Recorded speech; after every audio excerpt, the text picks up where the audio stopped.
It's the Dave Ramsey Show, where debt is dumb, cash is king, and the paid-off home mortgage has taken the place of the BMW as the status symbol of choice.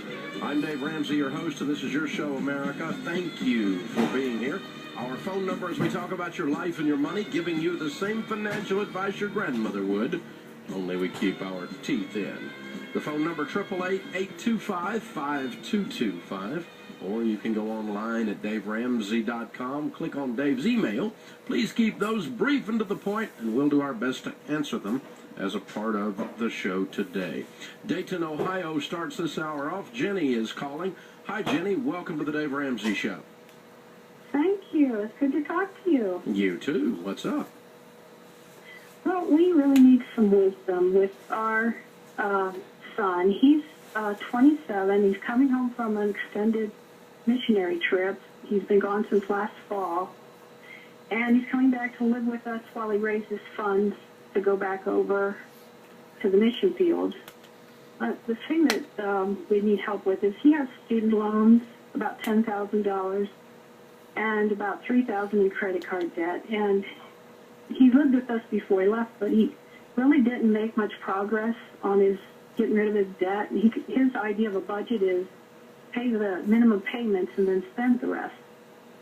So when he comes back, I just we need some kind of game plan or specific steps to help him to get debt free, and how do we help him to get to independence instead of coming back over and over. Mm-hmm. Christian missions, I assume? Yes. Okay. Well, I think I would sit down and talk with him about how this is, dishonoring to God. The way he's handling his money, because he's supposed to be handling money as if it were God's money. Yeah. And just to shelve these loans on the back burner while people are supporting him on the mission field is totally inappropriate. Yeah, I know, and I've tried to tell him that, and maybe while he's been over there, he's kind of picked that up. But I want to be able to help him. I think he needs to approach this from a spiritual angle, not just a financial angle. And so I would remind him that Paul made tents. Translation, he needs to get a job while he's home raising money. Yeah. And pay off his student loans while he's home this time. He can live in your basement if while he's doing his fundraising, he gets the student loans and the credit card paid off and the credit card's cut up and he learns to live on a budget. Otherwise, he needs to live somewhere else. Right, yeah. And you're not going to do that. Well, yeah, we could say that to him. He hasn't added any debt to it. Yeah, well, he just pays the minimum payments, and he doesn't, yeah. Well, let me just tell you how I feel about it, okay? I support missionaries, and there's zero chance I'm giving this guy money. Right. If he was in my circle of support, and I could ascertain from talking to him that this is how he was handling it, ethically, I can't support him on the mission field. Right, yeah. Well, he needs to grow up and take care of business. Right. I guess I'm just wondering how much control we can have. And how Lots if you're furnishing shelter. Yeah, yeah. That's a pretty big carrot. Yeah. And, you don't have to be as blunt or mean as I'm being right now. I'm trying to speak courage into you because you guys have not set boundaries with him. That's why he doesn't have any. Yeah, and that's what we're kind of like, how do we change the course? I think his dad needs to sit. Yeah, I think his dad needs to sit down and look him in the eye and go, Christian brother to Christian brother, this is starting to be a spiritual problem, and you need to make some tents while you're home and learn to be on a budget. I'll work with you. We'll help you. We'll do some other things. We'll participate with you. But this idea of you continuing to ignore this and operate in this area in your life in spiritual paralysis while you call yourself a missionary is not okay. And you know, he needs to be coached up a little bit. And seriously, whoever's working with him on the spiritual side ought to be doing that. I mean, is there a church backing him up, or a pastor or something here? Yeah, church. Yeah. Are you friends with this pastor? Not really. I don't know him. No. Oh, okay. It's a different church than ours. But I see. Okay. Well, yeah, I mean, that pastor has a responsibility to be involved in this young man's life to that degree. Mm-hmm. So okay. yeah, he needs to, because it's not good for him, because there's termites in his foundation is the problem, and we need to kill him.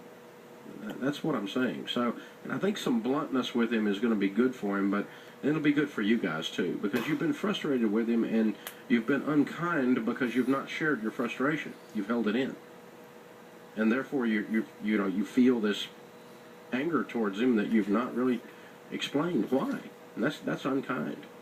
So it's better to have some clear, gentle, firm communication, and he's due for some overdue. Kevin's in Lubbock, Texas. Hi, Kevin. Hey, Dave. How are you doing? Better than I deserve, sir. What's up? Oh, my goodness. Well, I think I got myself into a little situation here. A few months ago, a friend, an ex-girlfriend actually, called me crying because she had made some mistakes on her W-4 form. And anyway, come to find out she owes the IRS, a little over $1,000 this year. And she doesn't have any money, and she's going to have to start giving blood and all of this This stuff. is your ex-girlfriend, so you care why? Well, we're friends, and I have her granddaughter is my granddaughter, more or less. So anyway, I told her that okay. Wait a minute. I can't leave that. I'm sorry. How does that happen? You mean you've just emotionally adopted her granddaughter? Is that what you're saying? Yes. Okay. Yes. Okay. I feel better now. I was getting real confused there first. I had trouble working that one through. All right. And she's adopted me. I am her favorite papa. But anyway. I got you. Anyway, so, Christmas and birthdays, we still see each other in those functions. And anyway, I said, okay, well, look, if you'll come to Lubbock, she lives about 120 miles away with her mom in another city.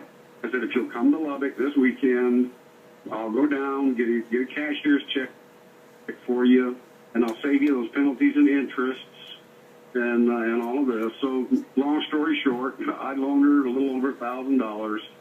And about 2 weeks after that, come granddaughter birthday time, as a matter of fact, I said, so anyway, you got your new job, you're making $4 more an hour.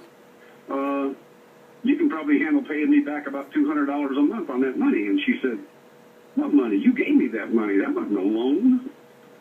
And I said, oh, Donna, come on. I don't have that kind of money. I just give money away like that. Anyway, my question to you is, do I go ahead and go down and spend another $150 and take her to small claims court and get my money back, or what do I do? I don't think you're going to get your money back, because I think the judge is going to look at the two of you and go, he said, she said. And I think you're wasting your time. I think you just cost yourself $1,000. And, because that was I don't think, no. I think you just paid $1,000 in stupid tax, my brother.